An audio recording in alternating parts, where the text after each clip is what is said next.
Miles Sanders really, really popped in our model. Ooh. And he is actually projected for 5 less rushing yards than Nick Chubb for the lead in the entire NFL. So as we talked about, Bryce Young, obviously he's going to be the guy in Carolina, but they're going to hand the ball off a lot. And the rumors are that he could be a third down back, one of these bell cows that isn't really seen too many places right now. And we have him projected really, really high up. You could get him, I think, 25-1 or 30-1 at BetMGM to lead the league in rushing. So that's really something that popped out in our simulations.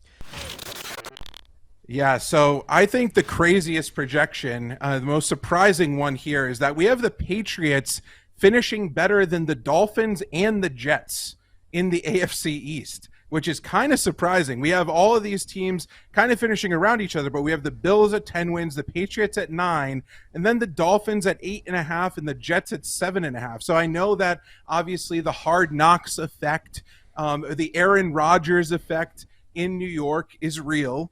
But we only have them at a 20% chance to make the playoffs. We think they're going to have a really hard time with that offensive line the way it is because, without a solid offensive line, nothing else really matters on the offensive end.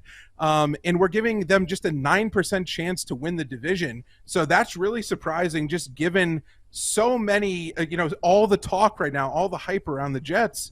The model's not buying it. I would say a slight dark horse for me would be the San Francisco 49ers if their quarterback situation is settled. If Brock Purdy is himself, the version of himself that we got used to in the last stretch of the season, because they have the 5th easiest schedule in the NFL. That's really it. They're loaded on offensive line. They're loaded on defense. They have a plethora of weapons all over the field that can do a bunch of different things. One of the best tight ends in the league, probably the best running back in the league, pretty good wide receivers, really, really good Deebo Samuel that you could just call a weapon. They can play ball control on offense. They can shut teams out completely on defense. They stylistically can play pretty much any type of game that any other team's going to throw at them. So they're plus 900. And the Chiefs, Bills, and Bengals all have top 10 toughest schedules. And Eagles in the middle of the pack. So I actually kind of like the 49ers at plus 900. No, I absolutely do. I think Jordan Travis is a wonderful pick as a dark horse for a Heisman bet. Yes. Benson out of the background. I think Benson and Travis might be the best running back quarterback combination in college football this year. I would keep a real big eye on them. Obviously, anytime that you've got Johnny Wilson, a 6'7" guy that runs a sub-4.7 40, that's a big-time weapon. And that Florida State defense is underappreciated. You're talking about Cade Klubnik's first year as a full-time starter. They can harass that guy. And remember, that game's in week 4, so they could actually catch Clemson before they really build up any momentum if Florida State's offense clicks. But Florida State's bringing a lot of guys back who played together well last year. I actually like and took Florida State to win the ACC over Clemson this year. Shane McClanahan's going to be done for the season. You're not going to have him back. This just feels now like the Orioles division to lose. The Yankees are out of it. Nobody has any real confidence in Toronto. They're just kind of strolling along. You count out the Red Sox. It feels like it's down to, Trista, the Rays and the Orioles. And the Rays are kind of trending downward. You're watching that arrow go red and go down while the Orioles continue to just keep pace with this young team. And they're confident and they're winning games. I think this is their division to lose at this point. This is the same thing that happened to the Rays last year. Is all of a sudden, it was the same thing that happened with Tyler Glasnow last year as well, Ryan. Remember we talked about this pretty much the entire year where it's the Rays could be really good, but they just are decimated by injuries. And now instead of Tyler Glasnow, it's Shane McClanahan. Tyler Glasnow is looking like he's made of glass right now. He's having some problems. They're babying him. You've got multiple guys on the pitching staff that are real shaky.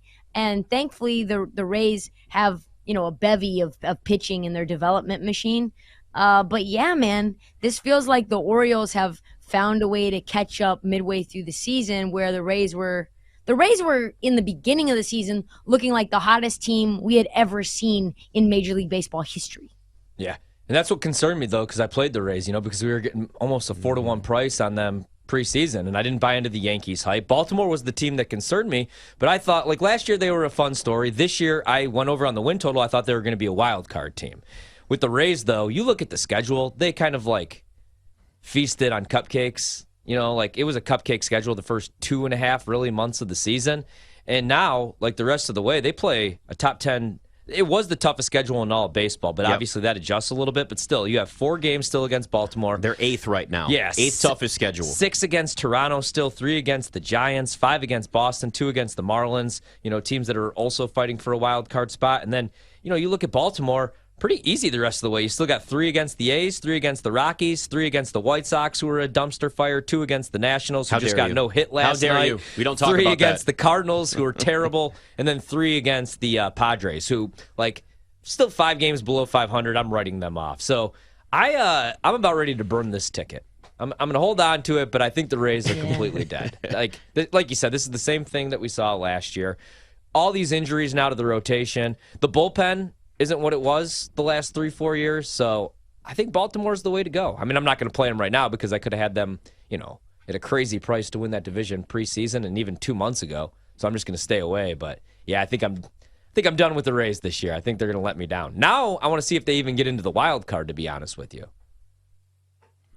I mean, although Toronto had a bad loss today. I don't know if I could go that far and to completely rule them out, but like it just if they lose their pitching, right? Like that's their biggest strength. We know that and that's the way it's been for years. They always have young, talented arms, but the rest of this down the stretch with a lack of a rotation that used to be their strength. 8th toughest schedule versus Baltimore sitting at the 25th toughest schedule in baseball.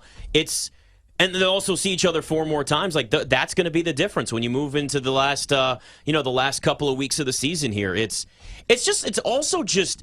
tough because like we talked about this with the Nuggets, right? When you talk about Denver Nuggets and NBA champions, and it didn't sound right. People didn't have as much confidence in the Nuggets. I still believe this because they were the Denver Nuggets.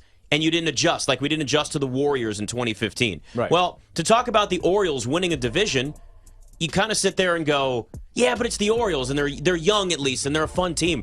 We've seen this in baseball where that young talent comes together and teams overachieve. Yeah, and that may be what they are. And maybe, I'm not ready to sit here and say Baltimore's going to go to the ALCS, but like, maybe they do because they're playing loose. They've got young talent, and they have absolutely nothing to lose and no pressure on them because they're already overachieving. Oh, yeah, they're 71-44. They're one of the best teams in baseball. Crazy. Yeah. I don't think they're going We anywhere. were into them last year, though, before and after they made deadline moves that we thought maybe made them worse.